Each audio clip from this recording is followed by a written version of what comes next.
Welcome to Newcastle Family History Society podcasts. The Newcastle Family History Society, located on a Wabakal land in Newcastle, New South Wales, Australia, provides support for those interested in family history. And welcome to episode 3 of Lost Cemeteries, a podcast series where we uncover the hidden histories of Newcastle's forgotten graveyards.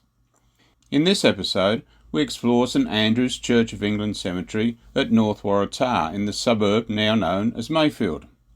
Few would imagine that beneath the car park and open lawns beside the church once lay a burial ground, the final resting place of some of the district's earliest settlers.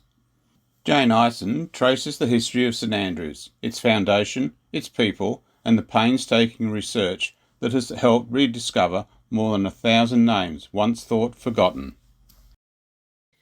It was very common across the state during the mid-20th century to convert old, disused cemeteries to other purposes. The New South Wales government would pass special legislation authorising the change in land use in order to protect all parties from any possible claim for compensation. In 1996, the Newcastle Family History Society decided to explore the possibility of reconstructing a list of who was buried in the lost graveyards within the Newcastle district for which little or no specific documentation other than headstone transcriptions seemed to have survived. In Newcastle, there were 5 of these cemeteries: the Presbyterian, Roman Catholic and Wesleyan Methodist burial grounds in Newcastle West, the first Wallsend Cemetery, now known as Old Wallsend, and the cemetery attached to St Andrew's Church of England, Mayfield. In the early 2000s, the researchers decided to also investigate Newcastle's earliest burial ground at Christ Church, Newcastle. All these cemeteries once existed, but now little or nothing remains. In this Lost Cemeteries series, I will outline the research into these disappeared burial grounds. I will explain where they were, their history, what happened to the monuments once placed within them, and what researchers over the years have been able to uncover about those who are buried there. This podcast is the 3rd in the series. The first podcast focused on the old burial ground at Wallsend. The second looked at Newcastle's first burial ground at Christ Church, and this episode will investigate the burial ground at St Andrew's Church of England at North Waratah, located in the suburb now known as Mayfield. So much of the history of this cemetery will likely come as a surprise to many of today's Novocastrians.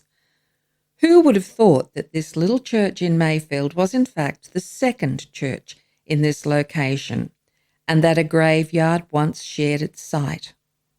St Andrew's is located on Church Street, Mayfield, in the block bounded by Church, Havelock, Robert and Crebbet streets. Woodbine and Durham streets intrude halfway across this block and define the border of the most eastern extent of the church grounds. This Anglican church sits within the same block as the much larger Catholic schools complex. Mayfield East Infant School once existed between Woodbine and Durham streets, but is now also part of the Catholic schools complex.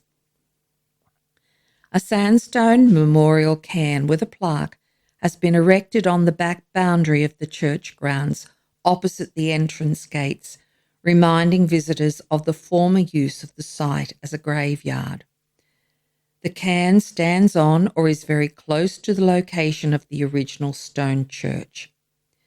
No names are recorded on the cairn of anyone buried in the now disappeared graveyard, although it may be that this cairn did once include a list of names on other plaques that have not survived. Free selecting commenced on a small scale along the Hunter River during the 1820s, and an ex-naval officer named John Loriot Platt was one of the first to settle. He received his 2,000-acre grant in 1823 and named it Ironbark Hill. Platt's grant extended west along the Hunter River to Ironbark Creek that runs through the suburbs of Wallsend and Plattsburgh, across the swamp, and enters the Hunter River at Hexham. Platt's name was given to the early Newcastle suburb of Plattsburgh, which now forms part of Wallsend, as his son William married one of the daughters of Dr. George Brooks, and the area now known as Plattsburgh was her dowry. On his grant, Platt planted wheat and corn and built a windmill to crush grain. It was common in these early times to refer to a silly or foolish venture by using the term folly. So, because of the remoteness of the area at this time and Platt's unsuccessful attempts to grow these crops, his farm became known as Platt's Folly. Eventually, all the land along the riverfront to Bull Street, Mayfield, acquired the name The Folly, and this term was then often applied not only to the area, but also to the burial ground which took its first burials during the 1860s, well after Platt's death. While Platt's farming ventures were frequently unsuccessful and his life was to be filled with tragedy, he did successfully mine coal on his land, but in doing so he infringed the monopoly held by the Australian Agricultural Company, most commonly referred to in this area as the AA Company. After Platt died in 1836, the AA Company ultimately purchased his land, and in 1875 they built a 2-storey residence on Ironbark Hill for their superintendent, Jesse Gregson. This house was surrounded by extensive lawns and gardens and overlooked Shelley Beach, a sandy beach on the Hunter River in the vicinity of today's Tall Street Bridge. In 1935, the estate was purchased by the Catholic Bishop of Maitland and became the Murray Dwyer Orphanage for Boys. Platt's selection was originally in the area known as Waratah, not Mayfield. In 1848, Charles Simpson, the collector of customs at Newcastle, purchased 36 acres on the Folly and built his residence, which he named Waratah House, after the cluster of waratahs growing on the property. When the railway was built in 1857, the local station was then named Waratah, after Simpson's substantial home. The area north of the railway line, and the area where St Andrews is located, then became known as North Waratah. The suburb began to be called Mayfield only relatively recently after John Scully subdivided some of his land in 1888 and named his subdivision after his daughter May. Further sales and subdivisions in the North Waratah area led to Simon Kemp's purchase of land, and on the 10th of August 1860, he transferred an area of just under half a hectare of his land to the Church of England. About 2/3 of this land was to be used for a church and rectory, tennis courts and a hall. An original chart held at the University of Newcastle confirmed the 3 buildings on the site but identified no burial ground, and it was recorded at the time that Kemp was opposed to the use of the church grounds as a graveyard.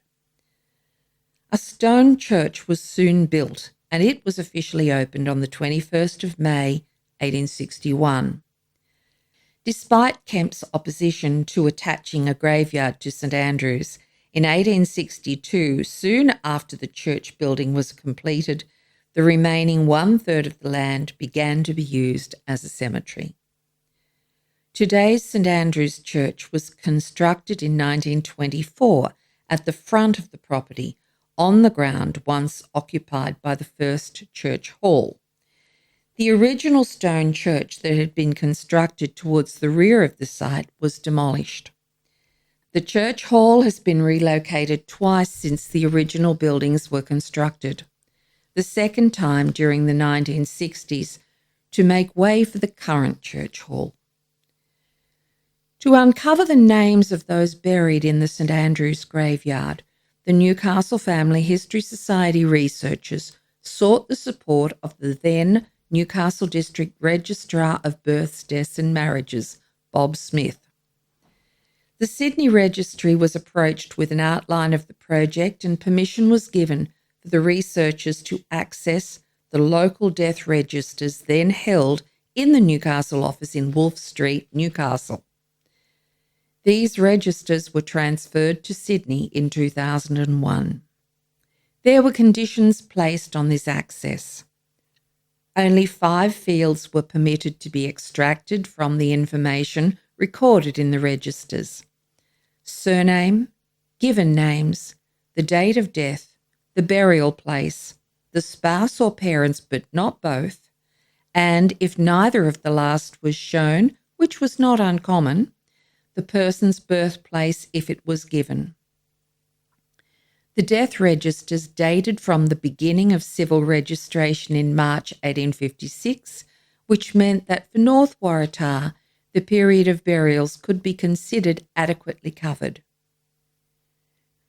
During 1996, a team of 3 volunteers from Newcastle Family History Society transcribed this information from the death registers at the Newcastle office, working for 2 days a week for 10 weeks.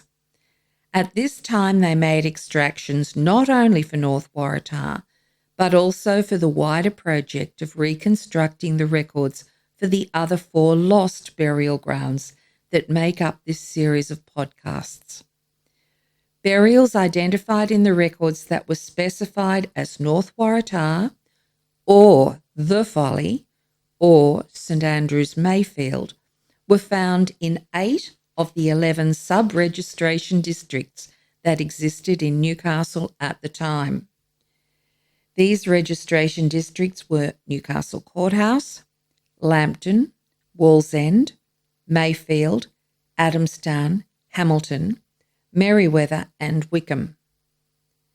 When compiled, the names formed a database with approximately 1,220 entries for the cemetery.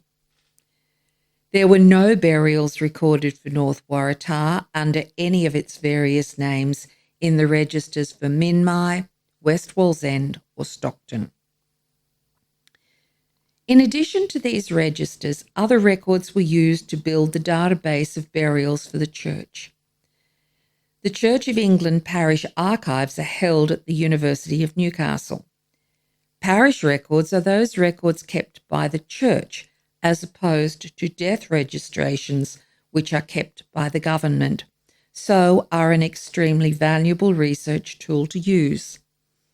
A comprehensive compilation of the St Andrew's Parish records had been undertaken by Jennifer Sloggett, formerly the librarian in the Local Studies Department at the Newcastle Region Library. Newcastle Family History Society consulted Sloggett's research and benefited from her understandings of the parish records, and the Society included an outline of her research in their publication. The Mayfield-Waratah area did not become a parish until 1888, so prior to this date it had been part of a number of different Newcastle parishes. Between 1860 and 1867, the church was in the parish of Cook's Hill. It moved to the Wallsend parish between 1867 and 1873. For the 10 years between 1873 and 1883, it was in the parish of Wickham, but was then moved to the parish of Hamilton between 1883 and 1887. It became part of the Lambton parish between 1887 and 1888 before it became its own parish. Burials in the St Andrew's Cemetery were therefore recorded in 6 different sets of parish records, depending on the date when the burial occurred. While 5 of these registers have survived, the burial register for Wickham did not. So what this parish register contained about any burials at St Andrews is unknown. Other parish records, such as the cash books and the cemetery orders to the sexton, were also consulted by Sloggett and were summarised in her compilation. Sloggett cross-referenced her research with other possible sources of names, such as registrations and newspapers. She uncovered approximately 75 additional names not mentioned elsewhere, although it is possible that variations in spelling may account for some of these people. The Newcastle researchers have included all these names in their publication. The cash book for burials in the cemetery provided a date, a name, the amount paid, and the reason the money was received. It is therefore possible to identify if a family paid for a grave, a headstone, a fence, or whether they reopened a grave. Unfortunately, many of the earliest burials receipted in the cash book do not record any name. Headstone transcriptions record the most obvious evidence of a burial, but it is important to remind people that headstones were paid for and erected by friends or family members and not by the church. Therefore, burials without a headstone most likely form the bulk of the burials in any burial ground, as most families could not afford the costs involved. At the time the Act for the Clearance of the Cemetery was passed in 1957, it was identified that there had been 107 burials in the area, and that the last burial had occurred in the previous century. At this date, a copy of the transcriptions of the remaining headstones was provided to the Department of Lands, and another copy was sent to the Anglican Church. There are 3 known transcripts of the headstones for St Andrew's Cemetery. A series of articles concerning local cemeteries named Where Pioneers Sleep was published in the Newcastle Morning Herald and Miners Advocate in 1902. St Andrew's burials are featured in the 3 editions of the newspaper during the last week of May. Winifred Ruth Towner of Blacktown and Edith Woodford of Granville made a transcript of headstones on the 26th of August 1947 for the Society of Australian Genealogists. The 3rd transcription of names comes from the memorial cairn located in the grounds of the church, which was compiled in 1957 before the cemetery was demolished, and which formed the basis of the memorial erected in the church grounds. The list was reproduced in the book written in 1982 by the early researchers of the church, Noel and Sue Skimmings, but it is unknown who created this list and what records they used, as it predated the Skimmings publication. Newcastle Family History Society researchers have reproduced the list in their publication, but their attempts to cross-reference the remaining records with the names on this list was only partially successful. If ever the existing cairn had such a plaque or plaques, they had disappeared probably before 1982 and certainly by February 2001, when researchers made an inspection of the cairn. As with all monumental inscriptions, it cannot be assumed that a person named on the stone was necessarily buried in the grave below. Death dates within the period of World War I identify men killed in action who were buried overseas. Others named on North Waratah headstones have been traced to burials in other locations, such as the Christchurch Cathedral grounds, Sandgate Cemetery, and the Newcastle West Presbyterian Cemetery. The inevitable problems caused by weathering and stone decay causes further difficulties with names, dates, and ages. Newspaper articles are always a wonderful resource identifying and dating funerals, deaths, obituaries, accident reports, and any other relevant material. At the time this research was undertaken, Trove did not exist, so every newspaper needed to be read on microfilm. Unfortunately, any deaths that were registered outside the Newcastle registration district would be unlikely to be found in these local records. The early researchers of the church, Noel and Sue Skimmings, in their brief history written in 1982, noted that the first burial was thought to have taken place in 1864 and was that of Richard Percy Hill. They identified that the last burial was that of William Russell in 1904. However, the earliest burial in the North Waratah graveyard found by the Newcastle Family History Society researchers was that of an unnamed 1-hour-old boy who died on the 16th of April, 1862, the child of the couple William Russell and his wife Kitty née Evenden. They found that the records for Richard Percy Hill showed that he died on the 27th of December 1869, aged 1 year and 1 month, and it seems reasonable to suggest that difficulties in interpreting handwriting may have accounted for this error. The researchers did not find any 1904 burial for William Russell, but 2 men with this name were interred in North Waratah. One was 38 years of age and the other was aged 58 years, and both were buried in 1874. The last burial found in St Andrew's Cemetery by the family history researchers was that of Avis Lintott, who died on the 17th of July 1902 at the age of 79 years. Compiling all these sources and researching all those interred was undertaken by a number of Newcastle Family History Society members. Many members of the public also responded generously to appeals for information.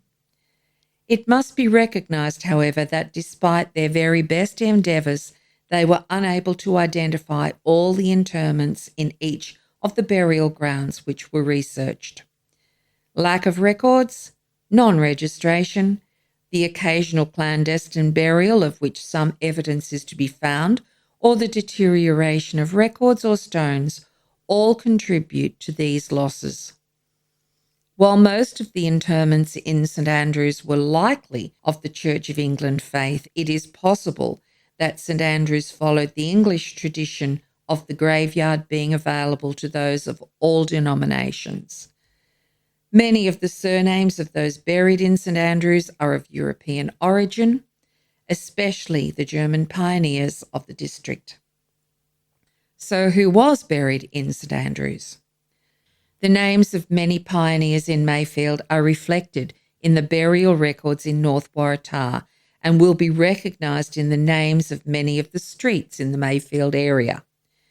The German immigrant Peter Krebet, who gave his name to one of the streets near the church, was buried in the cemetery in October 1895, and Thomas Toole, whose name is reflected on the bridge across the south arm of the Hunter River just east of Ironbark Hill, was buried in St Andrews in March 1899. One of the daughters of the photographer Ralph Snowball also lies alone in this cemetery, as the rest of her family were buried in Sandgate.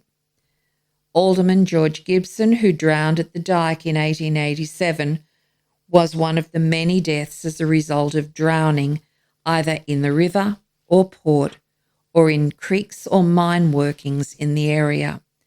Again, many deaths occurred due to mining accidents.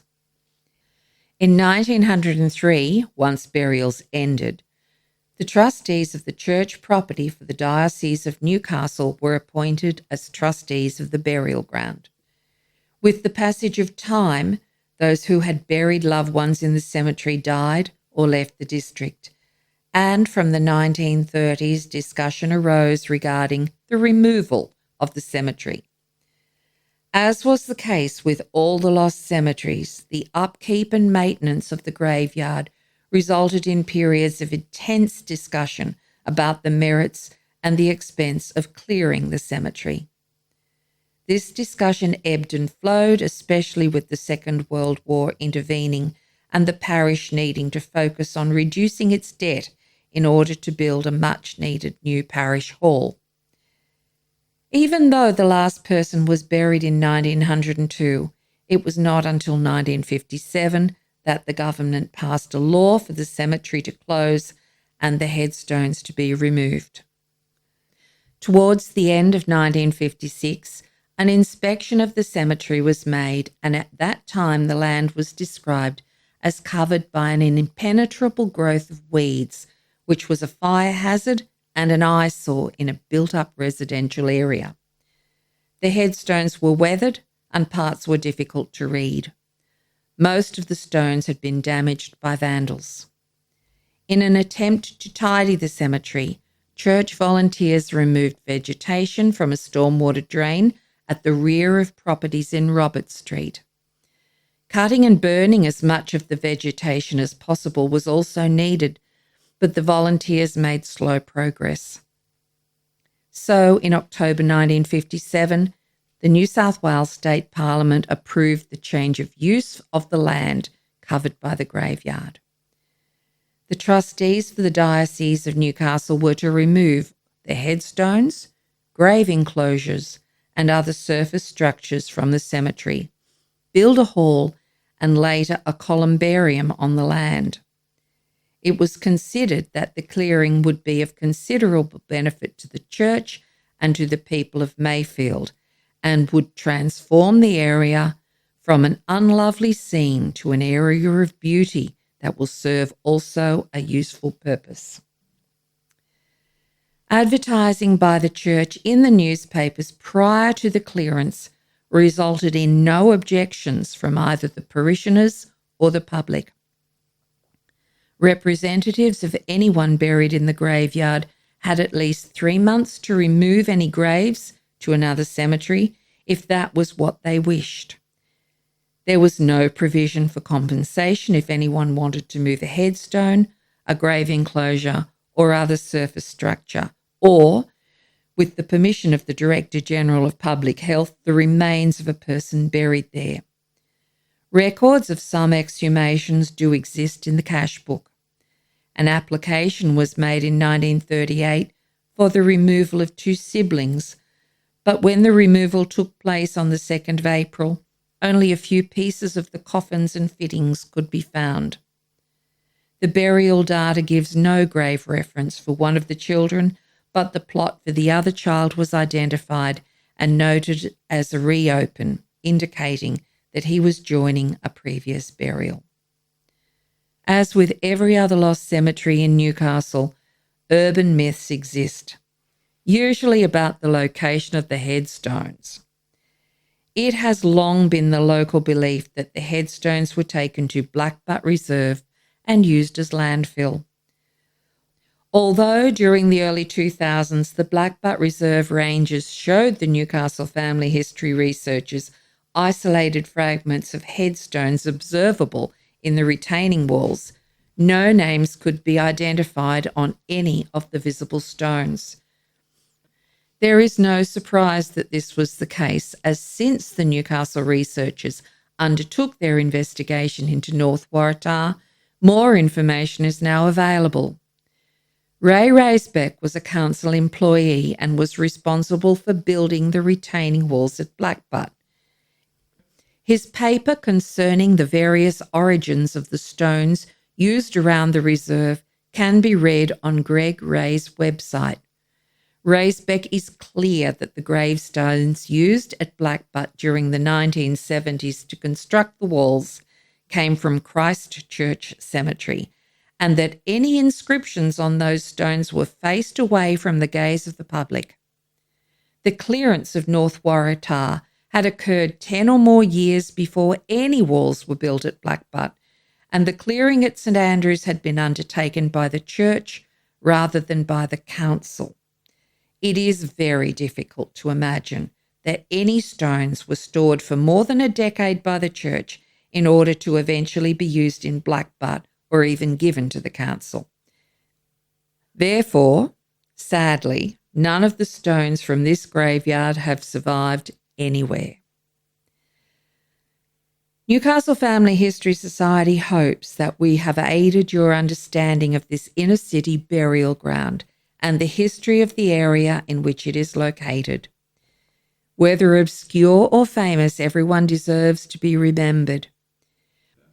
We should always remember that there are many who may never be known, and there will remain forever some undiscovered and unrecorded burials or other events regarding those interred in the cemetery. The information put together to help understand St Andrew's Cemetery at Mayfield has been painstakingly researched, checked and rechecked by the research team at Newcastle Family History Society using the original records. As time has passed, some additional records from more recent times have been revealed. In addition, an interest in family history has caused descendants to further investigate their origins. Should any individual researcher locate evidence for any family in personal family documents interred in this or in any other of Newcastle's cemeteries, please let us know, as that information will increase our knowledge about the fate of some of the deceased persons and assist in further understanding our history. You've been listening to Lost Cemeteries, a podcast series from the Newcastle Family History Society. In this episode, we explored St Andrew's Church of England Cemetery at North Waratah, its beginnings in the 1860s, its decline, and its eventual disappearance beneath today's church grounds. Thanks to the dedicated work of Newcastle Family History Society researchers, the names of more than 1,200 people buried there have been identified and recorded. Though the stones are gone, the lives they marked remain part of Mayfield's history, a reminder that every suburb stands upon the stories of those who came before. To learn more, explore our publications on St Andrews and other lost cemeteries of Newcastle, available through our online shop on the NFHS website. Join us again for the next episode in this series, Lost Cemeteries, on Newcastle Family History Society podcasts.